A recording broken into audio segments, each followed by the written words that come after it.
Hello everyone, నేను doctor Sandhya Deepika Uruganti, consultant Ferty9 fertility centre Secunderabad branch అండి.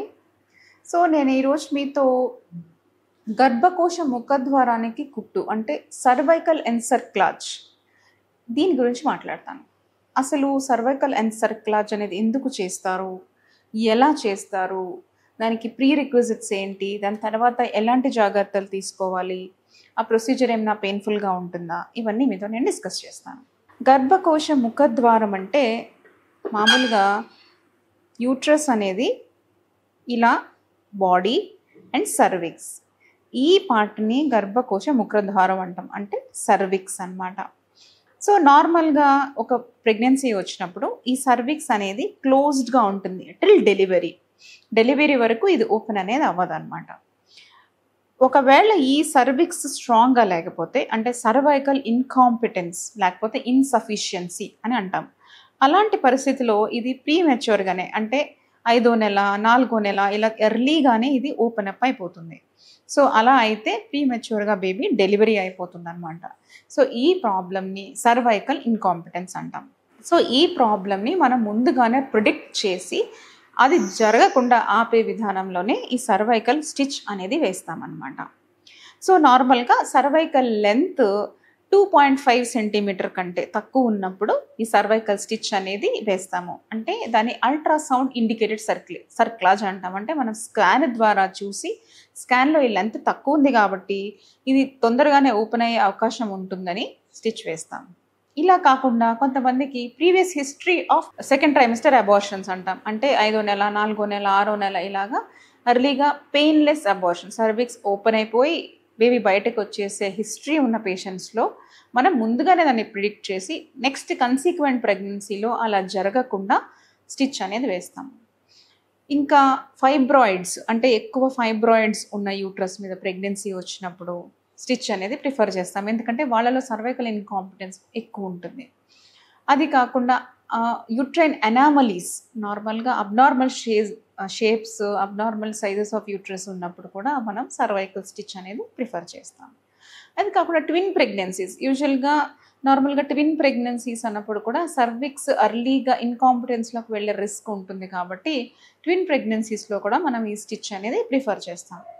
ఇవి ఎక్కువ ఐవీఎఫ్ ప్రెగ్నెన్సీస్, అంటే దే ఆర్ ప్రెషస్ ప్రెగ్నెన్సీస్ కాబట్టి వాళ్ళల్లో అర్లీగానే we prefer to do scans, identify చేసి సర్వైకల్ లెంత్ అంతా ఐడెంటిఫై చేసి స్టిచ్ అనేది వేస్తాం.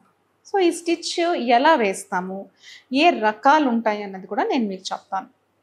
ఈ స్టిచ్ నార్మల్గా ఈ సర్విక్స్ ముఖద్వారంని ఇలా పర్స్ స్ట్రింగ్ సూచర్ అంటాం, అంటే పర్స్ స్ట్రింగ్ని టైట్ చేస్తాం కదా, పర్స్ని టైట్ చేస్తాం ఇలా థ్రెడ్స్ తోటి, అలాగా ఈ 4 సైడ్స్లో సూది అనేది పంపించి ఒక సూచర్ మెటీరియల్ని పుల్ చేసి దీన్ని ఇలా టైట్ చేస్తామన్నమాట.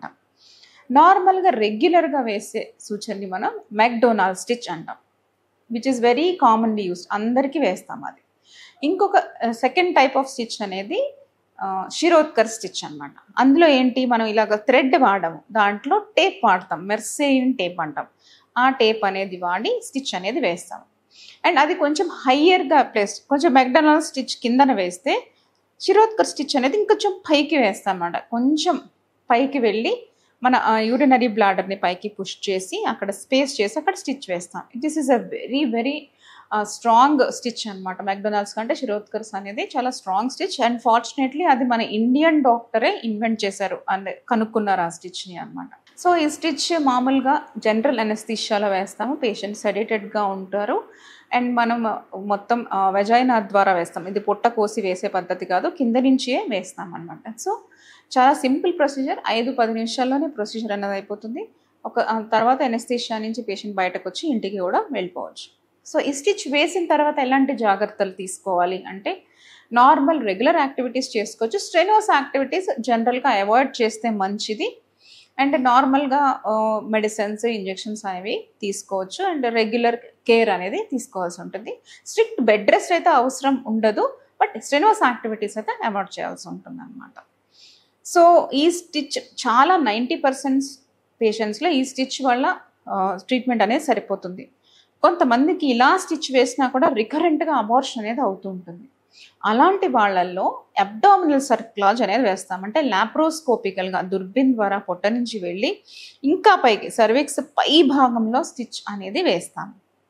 ఈ స్టిచ్ లాప్రోస్కోపికల్గా వేస్తాం. ప్రెగ్నెంట్ స్టేట్ కంటే ముందే వేస్తాం అనమాట. అండ్ ఇలా స్టిచ్ వేసినప్పుడు నార్మల్ డెలివరీ అవకాశం తక్కువ ఉంటుంది. వాళ్ళకి సిజేరియన్ సెక్షనే చేయాల్సి ఉంటుంది అనమాట. ఈ సిజేరియన్ సెక్షన్ చేసినప్పుడే ఆ స్టిచ్ కూడా మనం రిమూవ్ చేసేస్తాం.